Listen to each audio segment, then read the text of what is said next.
Bergan.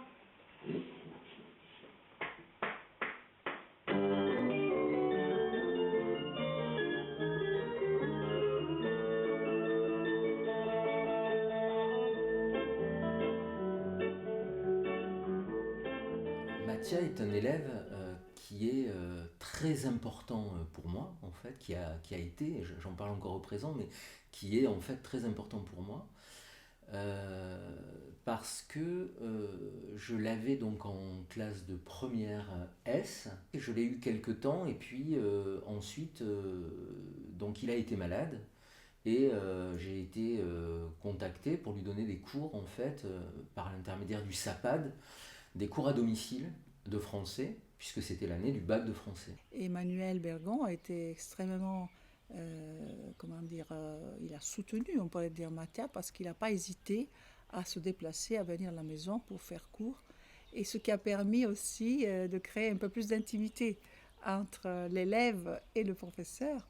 Et il y a eu une très très belle entente parce que Emmanuel Bergon savait communiquer cette passion de la poésie, de la littérature. J'étais attendu et moi, finalement, plus les semaines passaient, plus j'attendais ces rendez-vous parce que Mathia, le dialogue que j'avais avec Mathia nourrissait aussi ma vie intellectuelle à moi et me permettait finalement non pas de faire la même chose qu'avec les élèves. J'étais dans une forme de liberté et de souplesse en fait avec lui qui me nourrissait aussi intellectuellement dans ma pratique. Mathia ressentait aussi le fait que je respectais sa relation et que cette relation avec Bergon, mais ça pouvait aussi être avec un ami, était intime. Et il y a des relations, et ça vous est arrivé peut-être, des relations qui s'épuisent à un certain moment. Il y a des relations au contraire qui se développent énormément et on ne sait pas comment, ça prend une forme extraordinaire.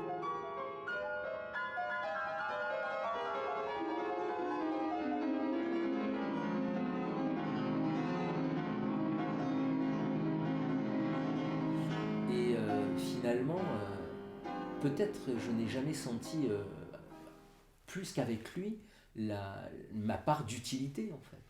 Et quand on rencontre comme ça un élève qui, malgré ce qui lui arrive, est à ce point vivant, à ce point dans la vie, à ce point articulé, je le disais, au savoir, mais aussi à la musique, à la beauté des choses, au sens profond de la vie humaine, en fait, c'est pour nous, les enseignants, aussi une révélation.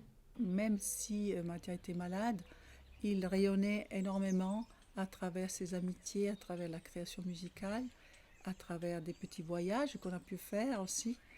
Mais disons que chaque instant pour lui prenait une valeur infinie. J'ai utilisé ce mot parce que la première fois qu'il est rentré en classe, il, il semblait un peu différent en fait. Alors, qu'est-ce que c'est que cette différence et pourquoi j'ai utilisé le mot de solaire? Sans doute que c'était lié au charisme de ce jeune homme. Donc, il y avait c'est quelqu'un qui cherchait du sens à sa vie, qui cherchait à créer de la beauté. Bon. Et donc, il y avait comme ça une sorte de rayonnement. Et, et je pense qu'il rendait heureux les gens qui le côtoyaient, en fait, tout simplement.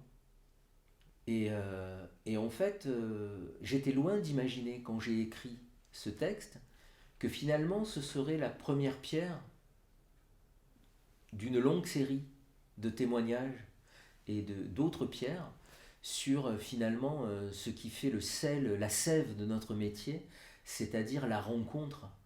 Et ça, c'est fondamental et je l'ai découvert finalement à une quarantaine d'années, grâce à lui. Et quand il jouait du piano, il me dit, tu sais maman, je joue parce que je veux faire du bien. Je veux que ça te fasse du bien et que les gens, quand je joue, se sentent bien.